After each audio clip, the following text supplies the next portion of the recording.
Right.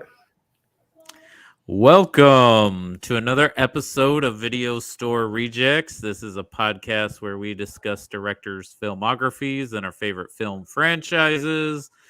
And today I have a returning guest, Robbie Fleming. Welcome back, Robbie. Hello, Cody. It's been so long since we last spoke.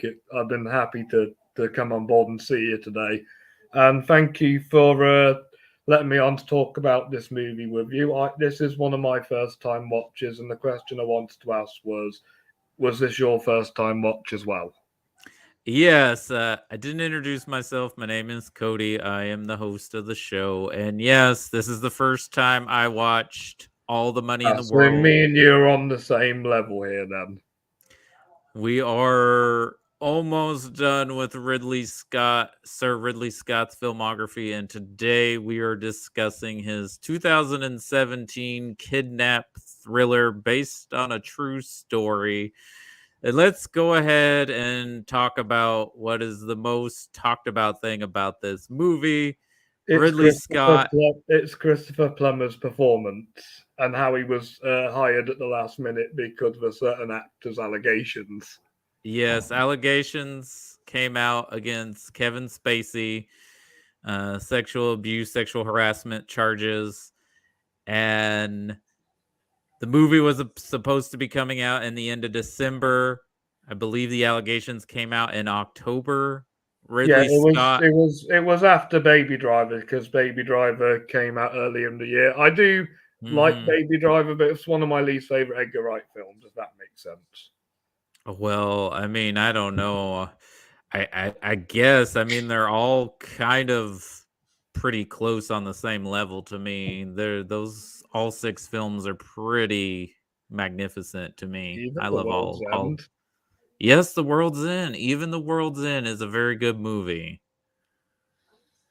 But anyways, so Ridley Scott, instead of sidestepping and promoting the movie without Spacey being involved, decides to reshoot the movie, all of Spacey's scenes with Christopher Plummer. He does it in 8 days, gets it to the premiere so it can get nominations. And And Christopher Plummer Plummer, didn't he do it for free?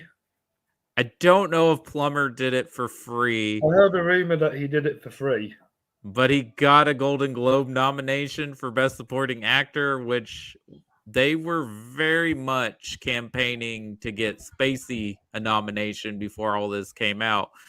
But yeah, watching the movie, I am just wondering Okay, why they would cast him to first things begin first, with. Kevin Spacey has won 2 Academy Awards out of his 2 nominations, all right? I think he should keep that record, whether he's proven innocent or guilty or continues to act or retire.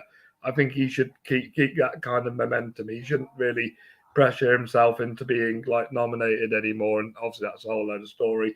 And number two, like I said, I think Christopher Plummer is is a good actor and he always puts in a fantastic performance every time. And I think that he was more suited to this role because I saw a clip before watching this movie of Kevin Spacey and he was kind of looked like one of them.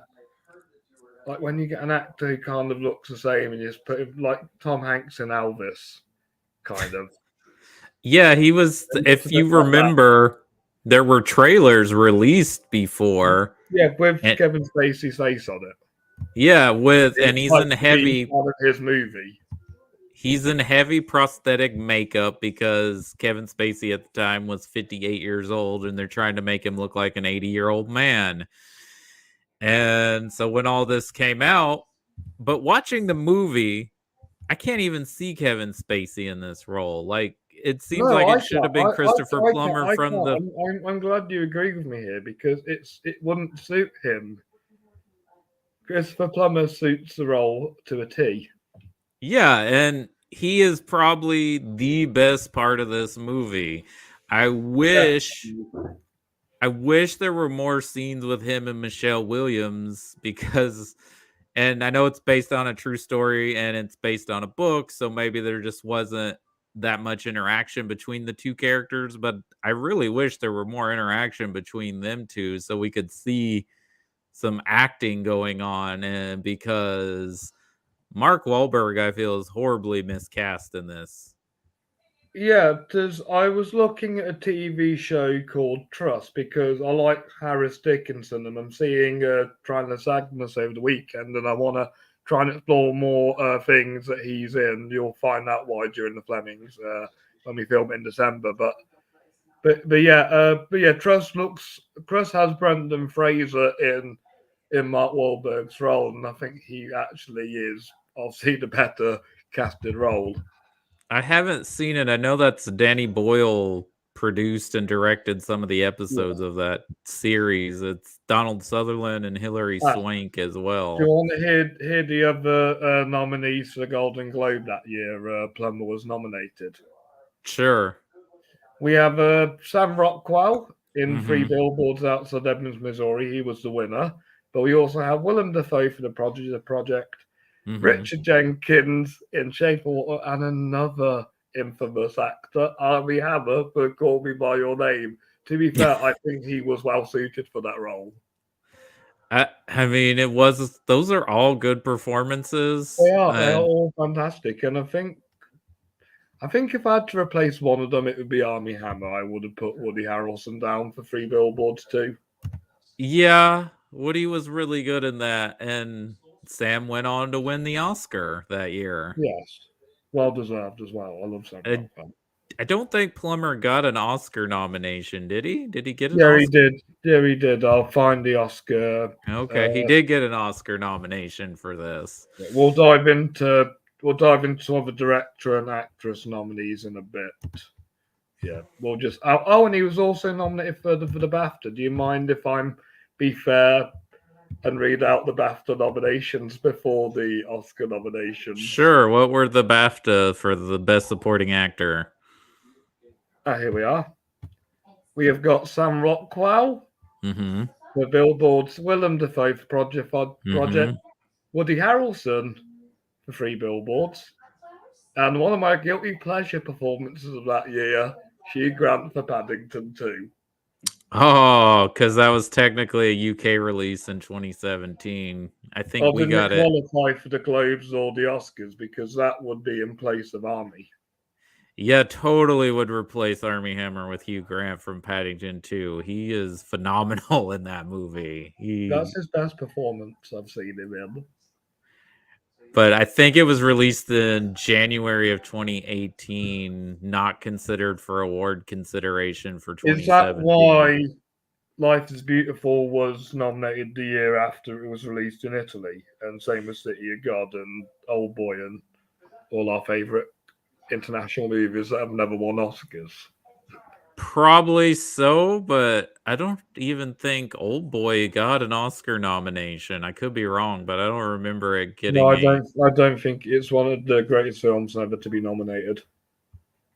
Yeah, it's a masterpiece. I need to watch the other two films in that trilogy. Oh, you do. They're both not as good, but they're both great. Mm-hmm. So let's have a look at Well, no Sam because he won. I'm pretty sure Willem. Sam, Willem, Woody, Richard, and Christopher. Yeah, Okay, so it was the five you said. They took Armie Hammer out. Yeah. yeah. And I would keep it just like that. And Because I think Richard and Willem and Woody are better than Hugh Grant and Paddington too. yeah, I As mean, well. I have more fun with Hugh Grant's performance, but yeah, those are all really. I'd say the one I probably would replace is probably Richard Jenkins because even though I love The Shape of Water, it's more Sally and Octavia who kind of steal the show. And Michael Shannon, of course. Yeah, I would say if I was gonna nominate a male performance other than Doug Jones, because I think that is still acting, I Yeah. would go with Michael Shannon, even Well, though in it's a fact, show. if I had to replace Richard Jenkins without and Hugh Grant wasn't an option, it would be Michael Shannon. Yeah, even though it's a showier performance, and even Michael Stuhlbarg gives a really great performance too. Yeah. Michael Shannon was nominated the year before for Nocturnal Animals, which I personally think he should have been replaced with Aaron Taylor Johnson, who again stole the show in that movie. I have not seen that film, and I have heard mixed things about it. Some people absolutely love it. Some people say it's trash. Is it? Sorry, is it you in the background, the music, or is it me? Oh, I guess it's me. I guess my wife, whatever she's watching, is loud. Did she watch this film with you, or did you watch it by yourself? No, she did watch it with me last night. In fact, she stayed up and didn't fall asleep. So I guess it was compelling enough for her. I think this movie's fine. I don't think it's necessary. It's a good movie, not a great movie. It's definitely not a great movie, but I feel when I did my top 10, I'd say it was better than Body of Lies out of the ones I watched the first time out of Ridley Scott films. Okay, they're pretty close. And I still think my least favorite of his films is still Robin Hood. Ooh, there's some more that are worse, but I'm gonna be rewatching Robin Hood in a couple of weeks. A Good Year is his weakest. It's pretty bland. I might give Body of Lies a slight edge just because it's DiCaprio and Russell Crowe, and they're both good in their roles.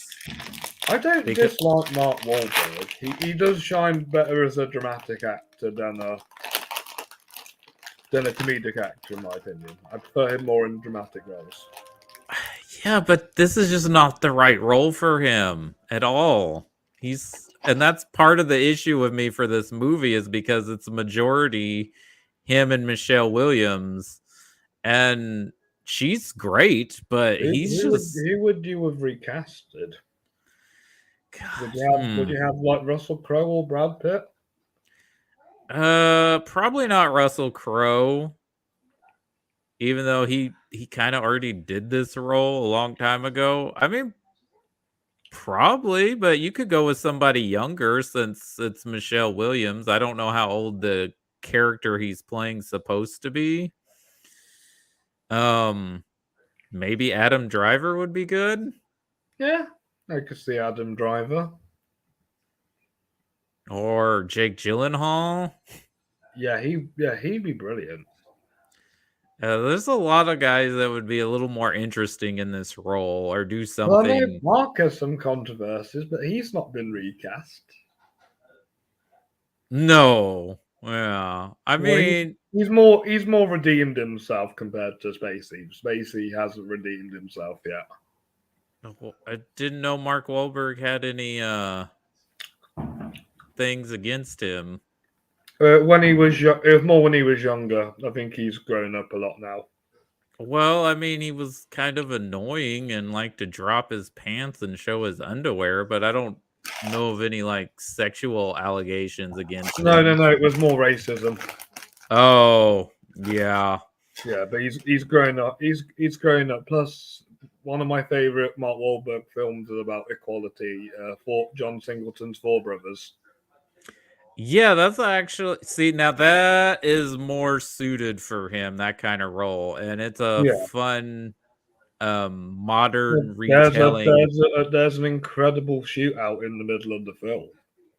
Oh yeah, it's kind of the wake up call you need. It's kind of like the driving force of the film. That shootout. That might actually be John Singleton's last good movie, because I think the only other thing he did after that was that Taylor Lautner movie. I've only seen 3 of his movies. Boys in the Hood, Four Brothers, and what was the other one? Too Fast, Too Furious. Oh, that's okay. Yeah, you need to see more of his films. It looks like his older stuff's better. Yeah, Boys in the Hood, of course, is great. Poetic Justice is good. Higher Learning is saying a lot. It does kind of have a made-for-TV after-school special feel. Rosewood is hard to watch, but is incredibly well made. His Shaft remake. I can picture that to be good. I've seen bits of Shaft, but I've only seen the third one all the way through. The one with Yeah, Jesse. his remake / sequel, whatever it is, of Shaft with Samuel I L. see it more as a Jackson. continuation of another Shaft. It's fun. It's fun. The And third one, then I thought the third one was fun, so I'm assuming that most of the Shaft films are fun. yeah, I've actually only seen the original and the Samuel L. Jackson version. I haven't seen the other two films Richard Roundtree did, and I haven't seen the new one with like the third generation Shaft. That one's fun. You'll like that one. Okay. But yeah, Four Brothers is a really good action movie, kind of a modern retelling of the Sons of Katie Elder, a little bit, a John Wayne movie. Yeah. And that's a better role suited for Mark Whalberg. But this happens a lot when he works with bigger name directors. He kind of gets miscast, like in Planet of the Apes or The Happening. Don't you dare say The Departed. No, The Departed is actually a perfect role for him. And it's kind of funny that he almost turned the movie down because he was afraid of working with a big name director again. And it's like, what do you want you to play a cop from Boston? You can do that. And how is he the only director who's got a phenomenal performance out of him, out of I, all I, actors? I think PTA did good with him in Boogie Nights. And I that think classic David O. director. Russell Yeah. did good with him in Three Kings and the Fighter. Well, that's the thing about David O. Russell's directing. I can see why people think he's a dick because he's one of them directors that demands the best out of like everything he does. Well, he also called Lily Tomlin horrible names and stuff during the making of I Heart Huckabees, and I think him and George Clooney got in a screaming match during the Yeah. making of Three Kings. Oh well, Olivia Wilde will probably be next in director jail.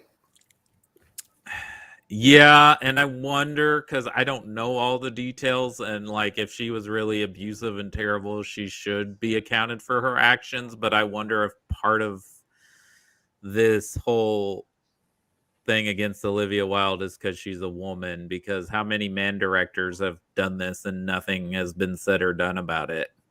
Hitchcock was the worst. Absolutely, Hitchcock was the worst. He's also a little He did pervy. anything he could to get the best out of his cast and crew. But I will say I am astounded that Ridley Scott was able to reshoot 22 scenes in 8 days and get this movie made. But he's that kind of guy. He's Yeah. almost like Clint Eastwood. He's going to get his movie made on I bet time. he only shot like 8 minutes that were in the film.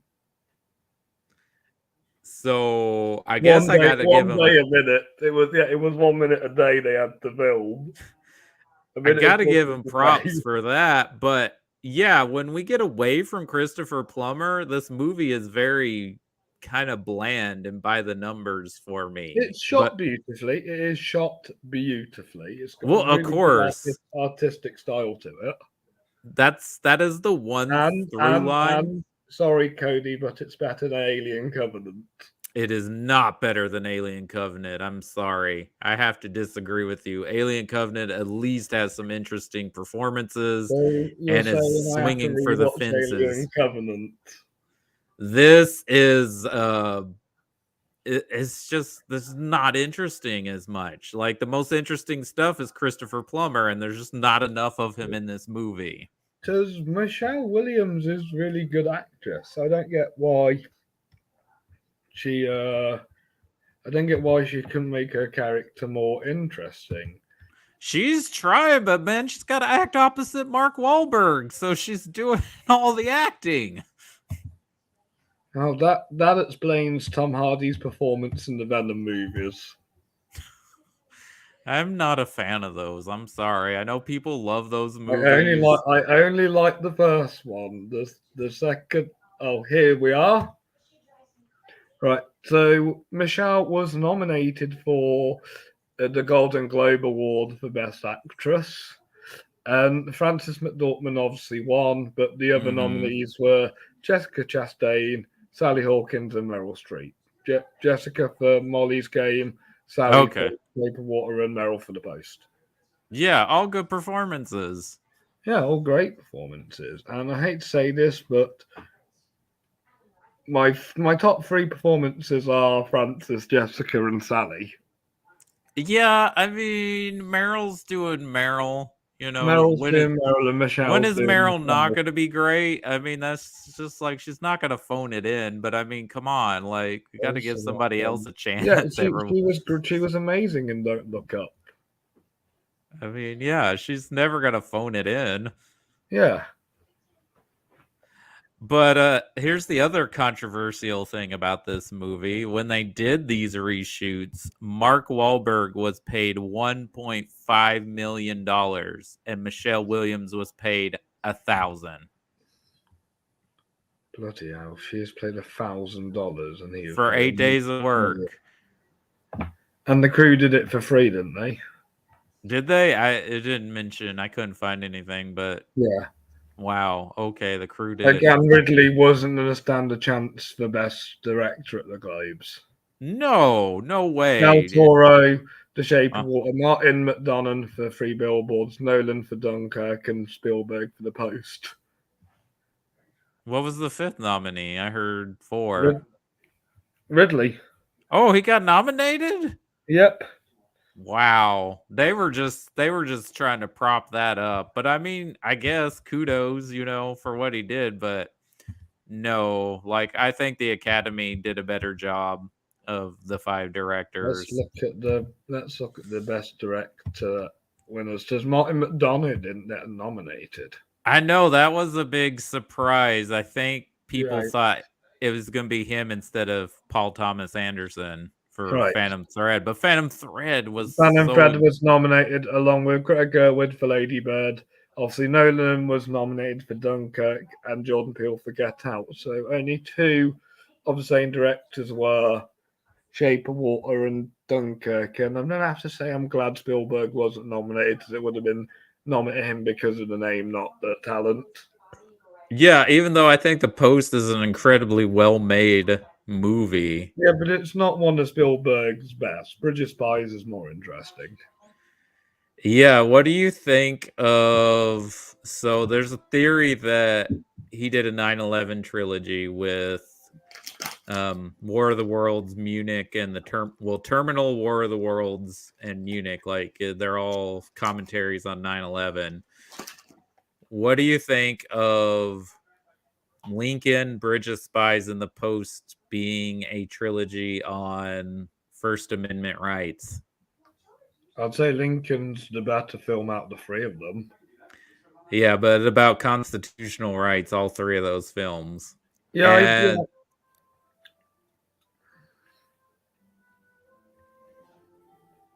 And there's a theory now that he's doing an immigrant trilogy, so I don't know what the 3rd film will be, but obviously West Side Story, and I imagine that has a play with the Fabelmans coming out. But he's from America, Spielberg. He is, but his family are ancestors from another country. Is it Poland? I believe so. I can picture Spielberg kind of sounds very Polish. I'll have to look into that.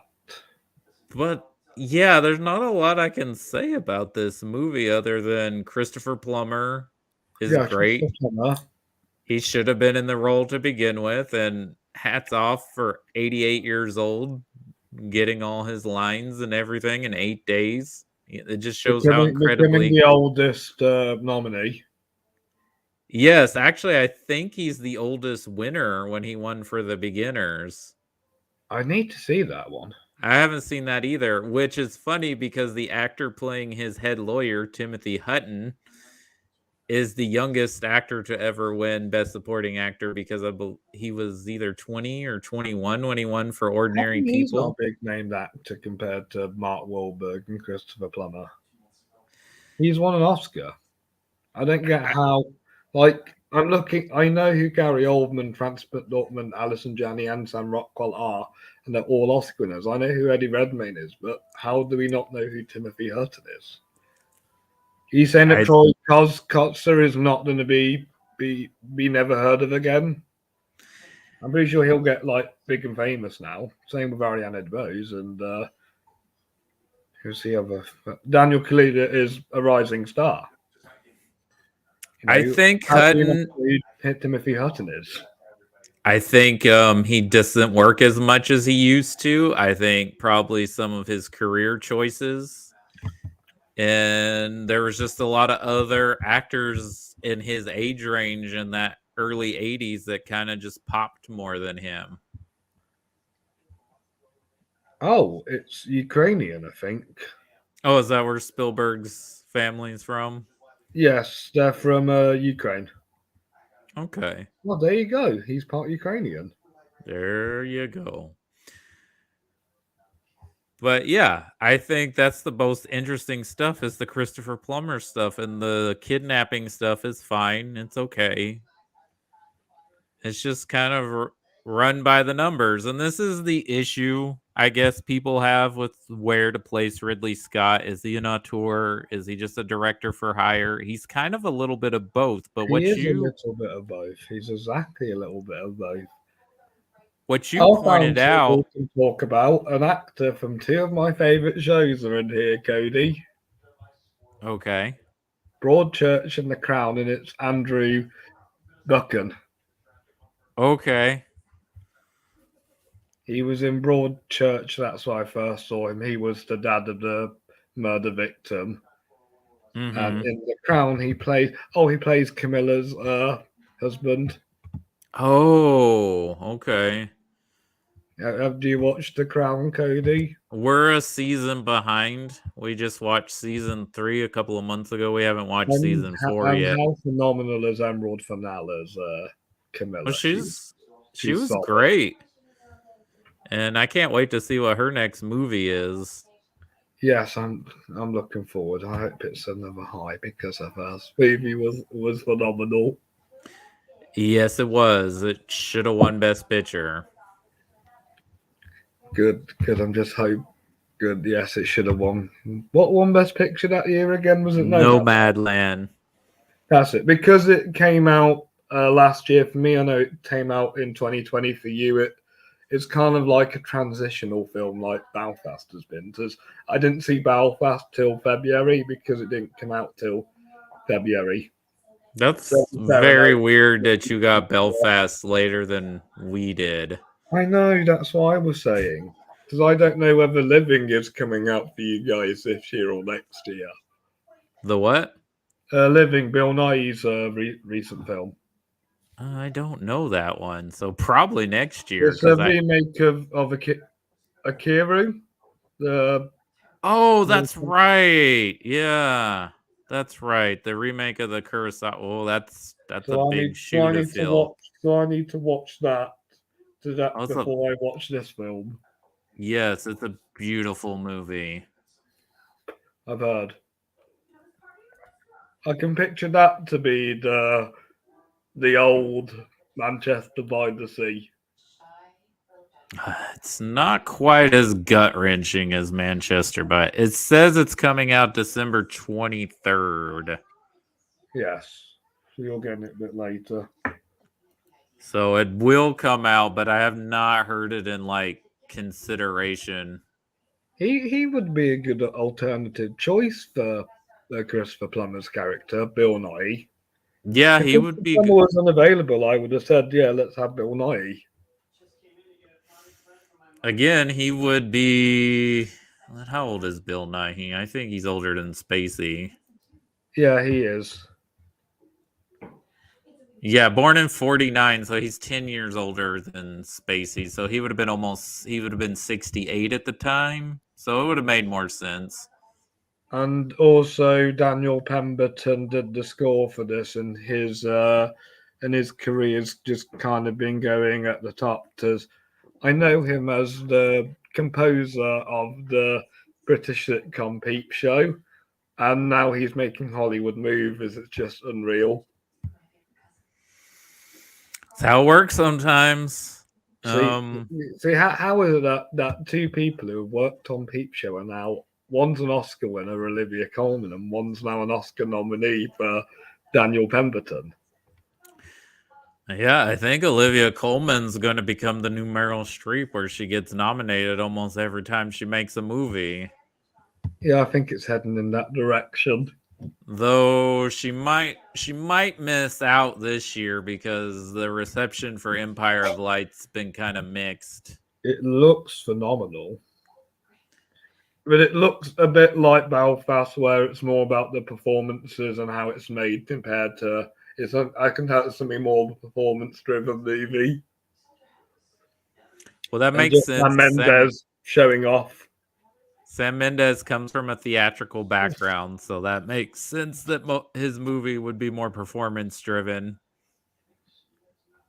But American Beauty had great performances and a great story to it. Yeah, which was his debut film. No, I think Mendes, a lot like Ridley Scott, is the director that if the script is I'd say Sam is a lot better, is kind of better than Ridley Scott in a way. well, because he doesn't do 20 projects, so he doesn't work as much. But I think Mendes is only as good as the script is. Is that why Spectre is directing let him down a bit? Well, I don't think the direction is bad. Like the look of the movie is great. It's just the story kind of just all falls apart. Yeah, but there was just decisions he made in it, especially towards the end, where I just felt like after a while he was kind of didn't really want to do this film. Yeah, you know where I completely lose the movie because I've rewatched it twice in the last year. And it's actually fairly solid up to a certain point. And you know where that point is in the movie? Where it's revealed they're foster brothers. Well, it's not quite that's where it's once they get to Blofeld's compound and yeah, all that stuff happens is when It's I'm the like, opposite in Skyfall because once you meet Silver, the film gets interesting. yeah, I'm just like, okay, I don't care anymore. And now like he was behind everything. I'm sorry, I don't buy that Javier Bardem's character was working for anybody. No, I don't believe he was working. I just believe he knew contacts. Well, of course, but I don't think he was I just like, believe I just believe they all kind of like knew each other. They probably did their own thing, but they were kind of no, they were kind of in the gang.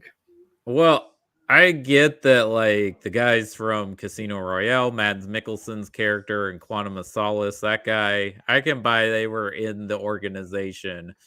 But I think Javier Bardem's character is just pure chaos. He's doing what To he be wants honest, to you could do. write that bit out that he was part of Spectre because it would make more sense for Skyfall to be more of its own kind of film.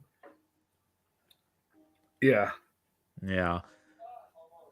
But I think that's the same with Ridley Scott. I think he's only as good as the script. I couldn't see Ridley directing a James Bond film. He's a bit too old for that now. You think so? I mean, George Miller did Fury Road at 70. Yeah, but he's probably going to be making films like 3,000 Years of Longing for the rest of his life now. He's doing Furiosa. He just wrapped Furiosa. Yeah, and now he's saying, yeah, I'm going to do more films like 3,000 Years of Longing, but with more special effects and But more of a plot about telling stories. okay. I mean, he also takes a long time to make a movie as opposed to Ridley Scott. How does Ridley have time to do two movies in 1 year? I don't know how he does it. I mean, Spielberg's done it a few times too. Yeah, but But Spielberg, it kind of feels like he had Jurassic Park like in the making, but he went to shoot Schindler's List because yeah, he he went and wants. shot Schindler's List while Jurassic Park was in post-production. He did this with the But it's post. beautiful. But he had the best. The reason why his year was 1993 is because he made two masterpieces, one fun and one personal. Mm-hmm. But I think the thing And that everybody loved them both. they're both great movies. I think the thing that distincts how you can tell it's a Ridley Scott movie is they're always shot well. They always look Yeah. beautiful. even if they're boring movies, they look great. Usually. So Darius Wolski. He's also shot of. Oh, he started with Prometheus, so he's also shot The Martian, Alien Covenant. Oh, News of the World is definitely the best film he's shot visual-wise. You think so? Or, oh no, The Martian is a close second. I Or, think The Martian's a much better shot film than I this. know Sweeney Todd would be second or third, or Pirates of the Caribbean. I need to do a top 5 list on this guy. What was the first movie? Did you say this one or something else? Prometheus is the first film we did with Oh, Ridley. but what did you say was your favorite or you thought was the best shot? News of the World. Oh, News of the World. Sorry, I was like, Yeah, News of the World. The okay. Tom Hanks film. Okay. That was beautifully shot. Yes, it was. Okay, I thought you said this one. I was like, no way is this No, this is not better good. shot than The Martian or Prometheus. No, I'd say it's better. It's better shot than House of Gucci. I'll say that. Okay. It's not as well shot as The Last Duel. The Last Duel is shot better than The Martian. Sorry, Cody. The Last Duel is shot better. Yeah, I think this is kind of in tone with House of Gucci a little bit of how I felt. I preferred this one because it had a more interested storyline to it, because I kind of like the whole he's kidnapped him vibe. I just kind of wish this was more of a mystery film about something fun, like see how they run or Knives Out. That's what I wanted, where the crawdad thing to be like. Yeah, and I think that's probably why I'm just kind of indifferent on this movie is, yeah, I think I needed it to be more of a mystery about the kidnappers than, like, it just felt like they were just waiting. Do you have the same vibe about where the crawdads sing? Did you see that one? I saw that one, was not impressed. Was it because the same thing? I wish they focused more on the murder itself rather than the girl's life. I mean, sure, maybe that would have made it more interesting. It just felt like a Lifetime movie to me. Yeah, David Yeah. Strauman stole the show in that film. Well, he's really the only person giving a good performance in the movie again. I like Harris Dickinson, but he's better in other things. Like I said, I hope he's better in Triangular Sadness when I see it on Sunday. Oh, tell me what you think, because yeah, I've heard. No, I haven't seen it yet. I've heard really good things about it. Mm-hmm. It was the last film that won the Palme d'Or to Tain. I absolutely love and to put on right now and love. You need to watch it. On the list. A lot of things on the list. Don't watch a trailer to it. Just go in completely blind. Okay. Yeah, trust me, it's worth it. I would say the same for Barbarian if you haven't seen that yet. I know Justin Long's in it, but that's about it. Oh, well, you know more than you should. Already. But yeah, I wish this was more of a mystery about the kidnapping, because it feels like they're just kind of sitting and waiting around, which, I mean, I guess in real life that's probably what you're doing. But I don't know. I needed it to be a little more engaging. And the only time I really was engaged watching this is when Christopher Plummer was on screen. I was also reading into the lad that got kidnapped. He was very traumatized by it and practically killed himself and made himself paralyzed. Yeah, I wouldn't be surprised, and that's horrible. I heard the dad also was more involved in actual life than... I'm surprised he was played by an actor from television and not by somebody who's good at dad roles. Well, probably because they didn't do much for his character. Leo would have been perfect in that role. Leo's not going to be in a movie where he's not doing much. Well, how did he do Django? He gets to like revel in being the bad guy, and he gets to steal so many scenes in the movie. Like, he's having fun in Django. You know, that's Right. why Will Smith wouldn't do the movie, though. It's because he didn't get to kill the bad guy.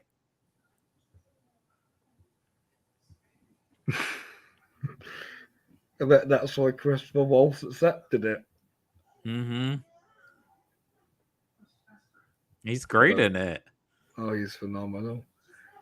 V- That was But it his because the kidnapped boy's son is an actor, and his name's is he? Balthazar Getty. Mm. He was in David Lynch's Lost Highway. Was he now? Okay, Yeah, that's the one of the Lynch films I haven't seen yet. same. Oh, he was also in Natural Born Killers. Oh, okay. He was in Stallone's Judge Dredd, which I've never seen and never wanted to. Don't waste your time. Just watch the Carl Urban one. It's the only one you need to Yes. watch. Oh, and he was in The Judge with Robert Downey Jr., which I still need to watch. Yeah, I haven't seen that either. Or Okay. what about Young Guns 2? He plays Tom O'Folliard. Have I? I don't think I've seen Young Guns 2. I know of it, of course, but His first film was in 1990. It was an adaptation of Lord of the Flies. yeah, I've heard of that version. Hadn't seen it. Yeah. Okay, that's interesting. Did not know that. And he's also in Charmed, Alias, So he did some Brothers and TV. Sisters. And he's in 3 episodes of the revival of Twin Peaks. Oh, cool. So he's got to work with David Lynch a few times. Mm-hmm. That's fun. Is there anything else about this movie you want to bring up? So let me just cover areas. Performances. We covered Oscar buzz. Yeah, I wouldn't nominate this film for Best Picture. Oh no. No. This is a solid C plus B minus movie right here. Yes. But overall, I wasn't disappointed. I mean, it's an adequate movie to watch on a rainy afternoon if there's nothing on and you want to just I'm going to check. be honest with you. I had 3 hours of time to myself, so I just put it on because I know I needed to watch it for this because I've been stressing out about whether I was going to miss this one or not. But I'm glad I managed to watch it anyway. Yeah, now you've got one Ridley Scott movie off your list you hadn't seen before. Yes, I'm just surprised I watched it before I watched Matchstick Man. Oh, you haven't seen Matchstick Man? Much better movie. Yes. Really good performances from Nicolas Cage, Sam Rockwell, and Alison Lohman. It's fun. Yes. And I want to watch G.I. Jane so I can understand the horrible Oscar joke. Oh, you hadn't seen G.I. Jane. You know it was actually on BBC America before the Oscars aired. Oh my god, that's creepy. It's creepy. It's fine. It's not great. Yeah, Viggo Mortensen's in it. He's good. Demi Moore's good. I was thinking Viggo Mortensen wasn't really in many good films until Lord of the Rings. He popped in stuff here or there, but he wasn't he kind of was just, I guess, a character actor. You know, he just showed up in things. Cleto's Way I like. Yeah, I love Cleto's Way. He's in this really weird movie from the 90s called The Prophecy, where Christopher Walken plays the angel Gabriel, and he plays Satan. He's actually really good. And I've seen The Portrait of a Lady, the Jane Campion film. Yeah, I think that might be my least favorite Campion film that I've seen. Well, I can't remember what was mine. Oh, it was In the Cut. Oh, I kind of thought that one was interesting. It was made before. It would work better if it was made today. Oh, I think it would have definitely got a better response too. if it was Yeah, made today. it was made in a time when that wasn't really much of an. We weren't really aware of the issue. Well, yeah, or we weren't talking about it, but yeah. And people were talking about Lord of the Rings. Yeah, that's what was out that year. Lord of the Rings ruled the universe. Yeah. And he was in Green Book. Yes, Yeah, he was in Green Book. and sorry, Cody, but out of his two this year films, I prefer the boring Ron Howard one in the cave. I haven't seen that yet. Is it What? boring? No, it's phenomenal. I liked it. Okay. I just thought you would just be like, oh, it's fine. That's probably how I will feel about it because it's Ron But I'm Howard. telling you now, Colin Farrell's acting has gotten so much better. He was Well, great to begin yeah. with. He was great to begin with, but he's elevated his career this year, and he is one of the greatest actors of all time. That man. Well, because he did what he was like, because they tried to make him like this handsome leading man type, and that's not really his acting strength. Even though he is a handsome man, he was like, that's not what I do good at. I But he mean, puts on a British accent, and you can't tell he's Irish yeah. in this movie. He would have been better as Mark Wahlberg's Oh, character. totally would have been better than Mark Whalberg. Yeah, Also, why isn't Ridley wanting to work with him? It could I be don't know. Farrell's first That's Oscar if it's not this year. I think he'll be nominated for Banshees out of the 3 performances he brought out this year. well, he's definitely not getting nominated for the Penguin, even though that is a great performance. And I can't see 13 Lives being like an Oscar movie. No, it came out too early, and even though the reviews were good, I didn't really hear anyone like being like, "Oh my god, you got to see 13 Lives." Other than you, you've been saying it's really good. But it's only in my top 30. It's not in my top 10. Right. It's not. Yeah, the Banshees of Inisherin is the better out of the 3 of his Do you performances. think Brendan Gleeson will get a supporting actor nom? I hope he does. I hope he does. But I have a feeling he's going to win this year the best actor. Who's gonna win Best Actor? Yeah, I know it. It's already in the books. It's Brendan Fraser. You think so? Yeah, because I know they're going to make his comeback a big deal. I've heard very mixed things about the movie, though. But yeah, I've But heard I heard nothing. that the best thing about Darren Aronofsky is because he always gets the best performance for his actors. And I rewatched The Wrestler, and all 3 of the main actors are phenomenal. Mm-hmm. Probably Mickey Rourke's best performance of his career. Oh, 100%. 100%. Because he's always whatever in everything else. In The Wrestler, he's fantastic. Have you seen some of his earlier work? Sin City. That's not his earlier work. But that was before The Wrestler, so I'm assuming he wasn't. That was kind of the sort of comeback. He was a big deal in the 80s, and he did some really interesting work. 9.5 Weeks, I've heard of, never seen.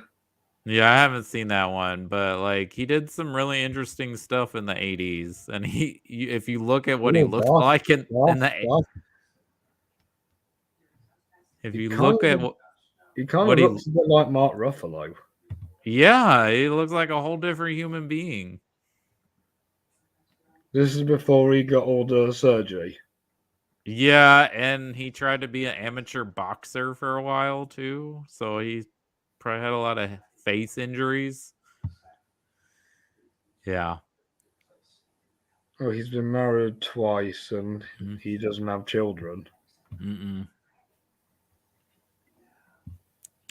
I'll take Iron Man 2, even though I like that movie, that is one of his weakest performances. Yeah, but you know who's great in Iron Man 2? Sam Rockwell. Yes. He probably makes that movie, in my opinion. Yeah, you're right. What other Ridley Scott movies do you need to see? So I still need to see The Counselor. I saw you and I only watched the Macbeth part of your video because I've seen Macbeth. Uh-huh. Okay. Yeah. So I need to see the Counselor's fine. It's not that great. Yeah. Okay, well, let's rate this movie then. Yes, let's rate this movie. What are the ratings should I give it? Okay, so if we love this movie, we think it's great, we think it's a masterpiece, we think it's one of Ridley's It's best not a movies, masterpiece. we call it a work of art. It's not.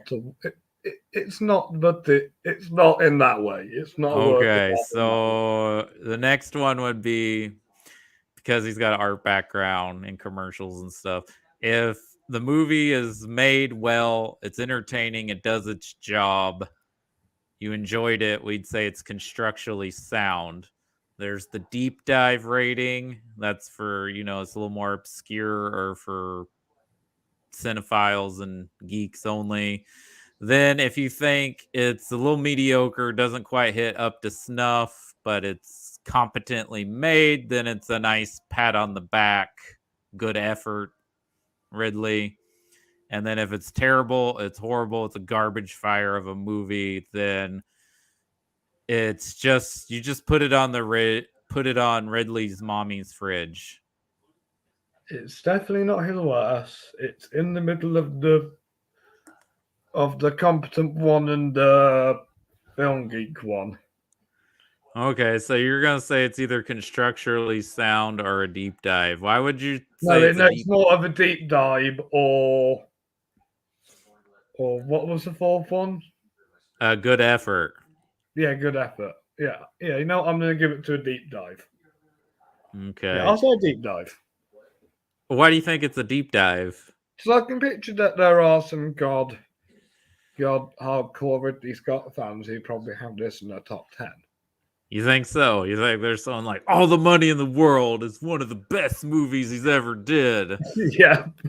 Yeah, but there's probably some that think Gladiator's the worst he's done, but think all the money in the world is better.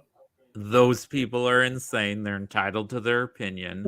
That's fine, I but they are insane. wonder which one Justin would prefer this. I bet he would prefer this over Gladiator. He doesn't like Russell Crowe. Oh wow. Well, that's a good thing. I guess he didn't pick any Russell Crowe Ridley Scott movies. Then I did that on purpose. I'm gonna go with good effort. Yeah. I think it's I guess I gotta give it at least 2.5 stars. I'm trying to be too nice to this movie, I think.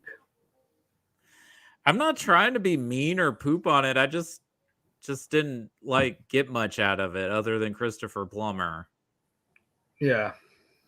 That's just my thing. I just don't think this is one I'm gonna I gotta rewatch it. I gotta watch.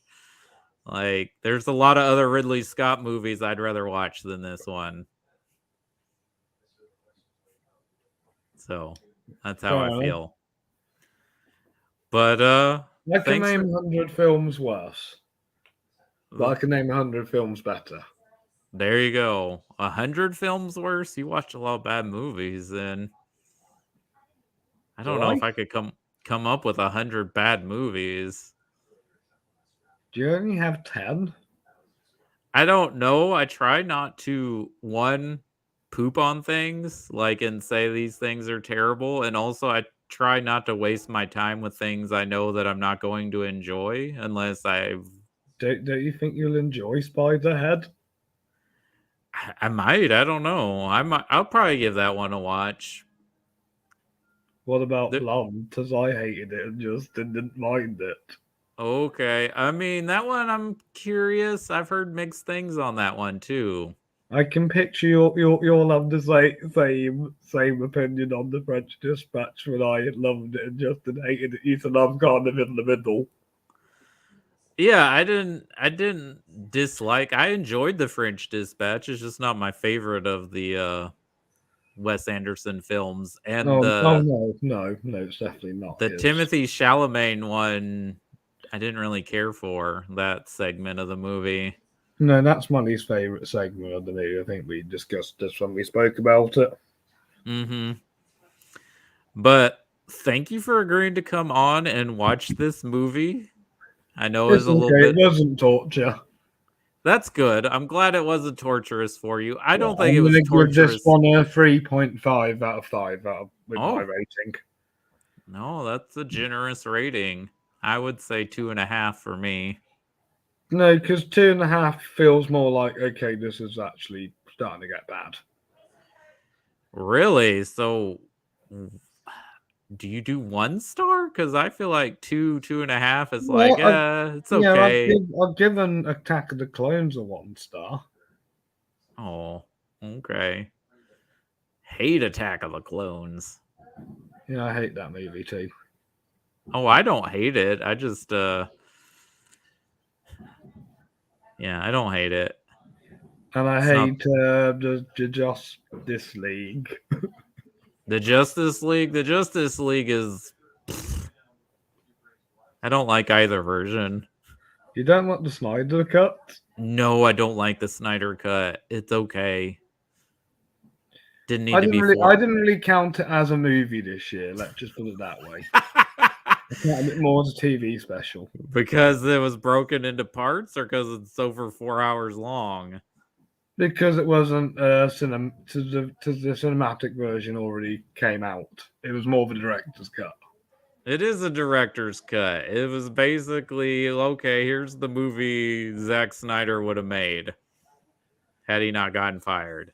Yeah, But I'm just not a fan of what he did with the DC universe. I think Batman versus Superman is kind of trash. well, that movie is trash, but James Gunn's taken over company now, so Yeah, big maybe things we'll move happening. on to bigger and better things. And Man of Yeah, Steel, I don't mind, though there's one part of Man of Steel that's stupid. I rewatched. I've watched Superman Returns the other day, and that movie is quite forgettable. I still kind of like it, even though it's basically trying to be Superman 3 for an audience of people who may not even remember the first two Superman movies. I like Superman too. Superman 2 is great. I don't like 3 or The Quest for Peace. No, those are not good movies at all. No, they're not. Superman 4 might be worse than Batman and Robin, but it's on the same level. Right, it looks like Batman and Robin had more of a budget. Because if you look at the editing and the special effects, with A Quest for Peace, it looks like it was made on Windows Movie Maker. Well, Warner Brothers didn't even make the movie. Like, it was sold to Canon Globus, which with this and Masters of the Universe, I'm pretty sure bankrupted them because of how bad they performed. Was this a British company? Is it? Was Canon Globus a British company? It sounds like it. There's a lot of British actors in A Quest for Peace.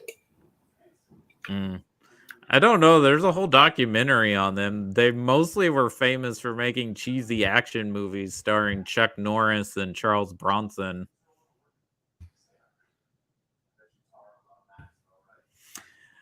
But, anyways, I'm glad this movie wasn't torturous for you, even though I find it a bit mediocre, other than Christopher Plummer and Michelle Williams and the directing.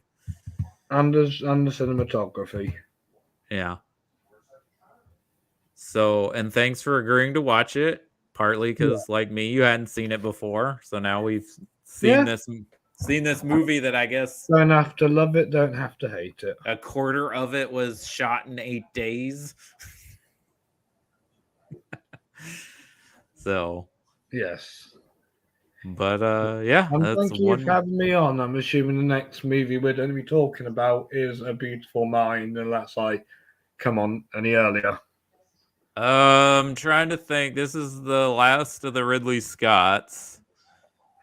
And yeah, I think for when we get to Ron Howard, you said A Beautiful Mind and Frost Nixon, right? Yes, Yeah. those are the two I wanted to do. Well, at this point, you got both of them, so. Sweet. No, nobody likes Frost and Nixon. Really? I think it's really good. I mean, I No, haven't seen it. Nobody else wanted to talk about it. Oh, yeah. I think when It's you do director series, I'm just going to stick to 2 because I don't want to obviously, unless you want me to fill in for anybody who backs out. I'll plan to do 2, but I'll be lucky if I get more. Well, with the bigger filmographies, 2's fine. I guess when we go to someone with a smaller filmography, What, like Fincher? Yeah, like if we do Fincher at some point, maybe just pick one. Am I banned from picking Fight Club? I don't know if you're banned, but if we ever do Fight Club, I may want a different perspective for that one. Yeah, that's fine. Just because of the controversy and like what that movie's become and the fans of that movie. And I rewatched it recently and I still love it. It's a well-made movie. It's one of those things that it's incredibly well done, but you have so many people who love it that don't even get what the movie's about. I get what the movie's about. I'm not talking about you, Robbie. I'm talking about other people. Oh, the other Fight Club fans. Yeah, the other Fight Club bros. Yeah. No. Yeah. No, it's nothing against you loving the movie. It's just like for the sake of a conversation about the movie, I might want someone besides a white man talking about Fight Club because I'm already a white man. It's fine. I take it if we didn't know that I wouldn't be able to talk about The Dark Knight. Because there's bros for that one too. That one not as yeah, it's fine. You could talk the dark. Because you know they're my favourite movies, and you probably want me to talk about different movies. I'm fine with The Dark Knight. That one isn't quite as bad as Fight Club with its connotations, but I think if I was to pick one for David Fincher, it'd probably be Mank. Okay. Yeah, that's an interesting one to, not enough people talk about. And there's a lot you can talk about with Mank. Yeah. Yeah. So yeah, if we ever do David Fincher, I'm picking Mank. Yeah, I would like to do David Fincher, but he didn't win. Who won instead? Jim Henson and Frank Oz, which I'm fine with doing those guys because I love Jim Henson. Oh, I want to pick one by Jim and one by Frank. Okay, I'm trying to think. What is? I know what Frank Oz film I'm picking. I'm picking it's a tough one between Bowfinger or Death at a Funeral. Okay. Well, I don't want to be mean and be like, do Death at a Funeral, Robbie, because it's British comedy. No, I'm going to pick Bowfinger because Robert Downey Jr. is in it. Okay. I think Labyrinth is all I've got for Henson that might be able to do a spot.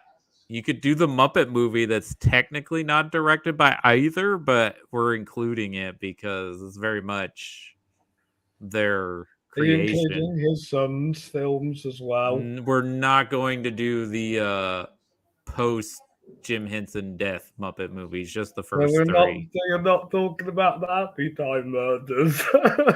No, which I still haven't seen that, but I hear it's not good. You just need to watch it to see how bad it is, like Moonfall. Okay. Yeah. So, right, Labyrinth or the Muppet movie? I'm going to name a Labyrinth, so I can't say no to Bowie. Oh, okay. Yeah, can't say no to Bowie. And then I can tell you about the documentary I saw about him. Yeah. I want to see that. Oh, you'll love it. Do you like David Bowie in general? I mean, who doesn't? There you go. You'll love it. I mean, he's one of the greats. Definitely. Hey, he's a pretty good actor, too. Yes. He's in my favorite Christopher Nolan movie. He is. It's one of his best parts too, I would say. He was soon to be in Guardians of the Galaxy too. Was he supposed to be in that? Yeah, I reckon he would have ended up playing Sylvester Stallone's role. Really?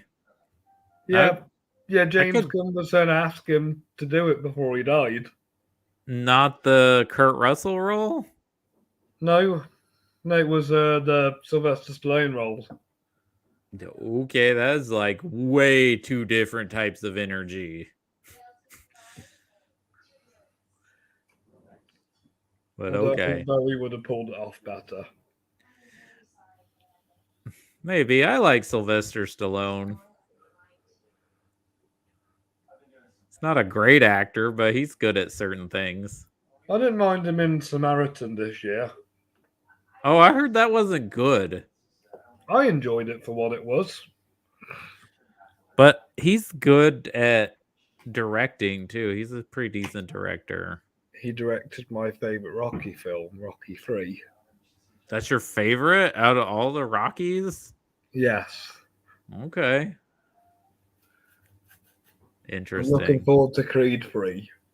Yeah, Ryan Coogler says it's good. I don't know if he's just being nice, but he said it was good. Nice. And yeah, I'm looking forward to Black Panther. Yeah, that looks amazing. Maybe everyone will be quiet about how Phase 4 is not good. Yeah. Is there anything else you wanted to talk about on today's episode? No, there's not much else I can say about this movie. No, neither can I. I think we've pretty much just said what we said.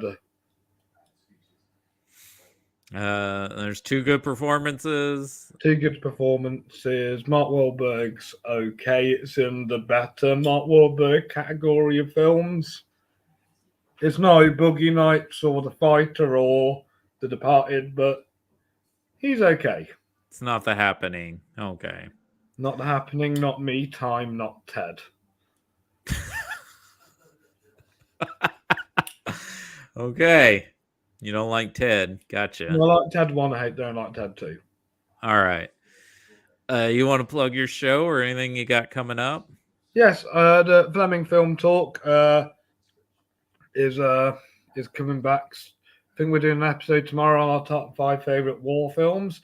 And we're also going to be releasing the Golden Mushroom nominees at the end of the month, which Cody is reading out worst original screenplay.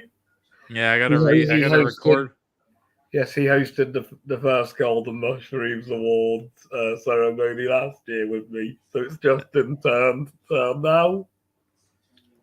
Okay, it's Justin's turn to celebrate in the bad. It sounds like he thrives off it more than you do.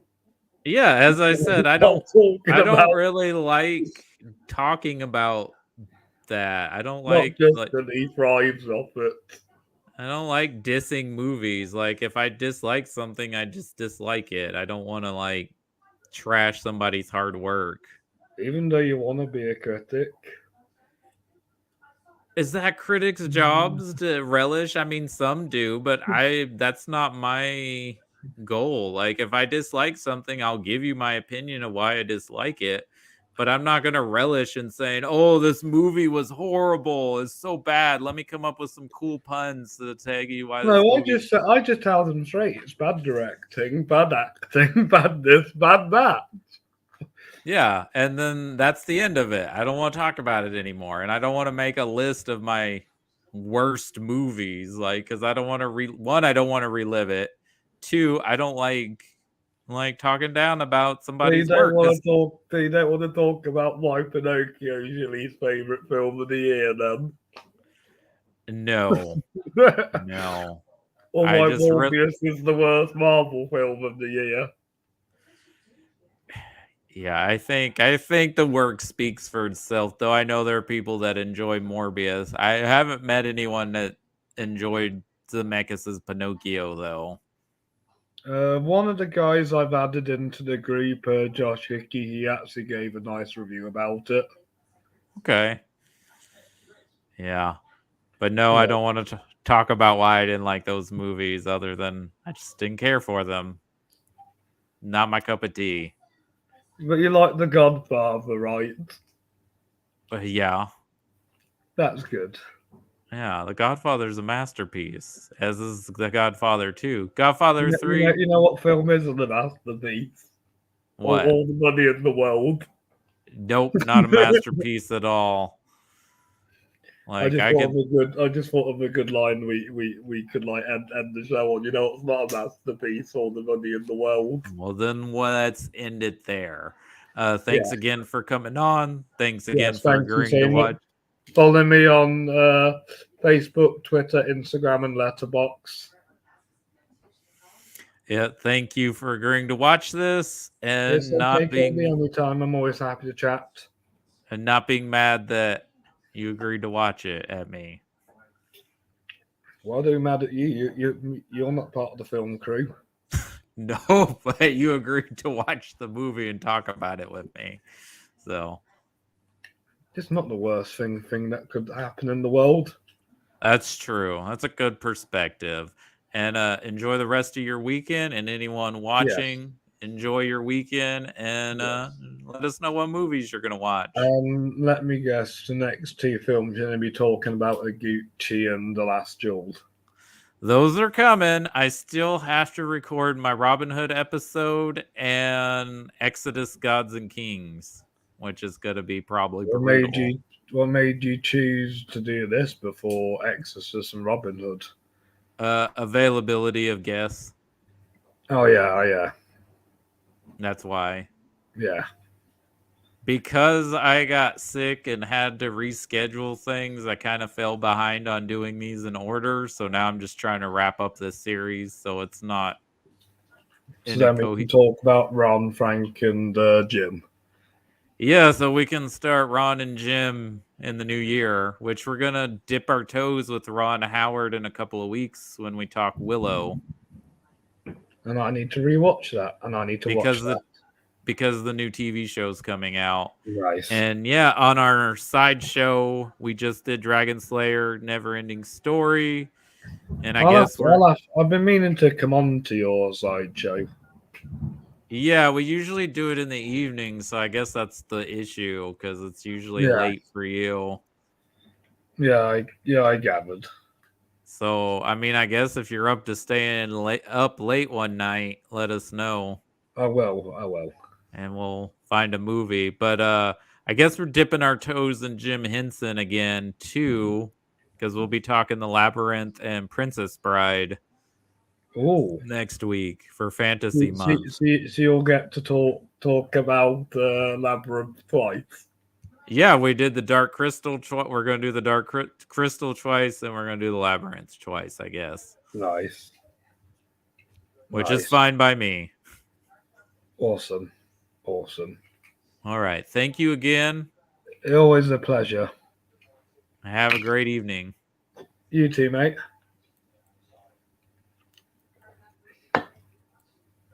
Bye.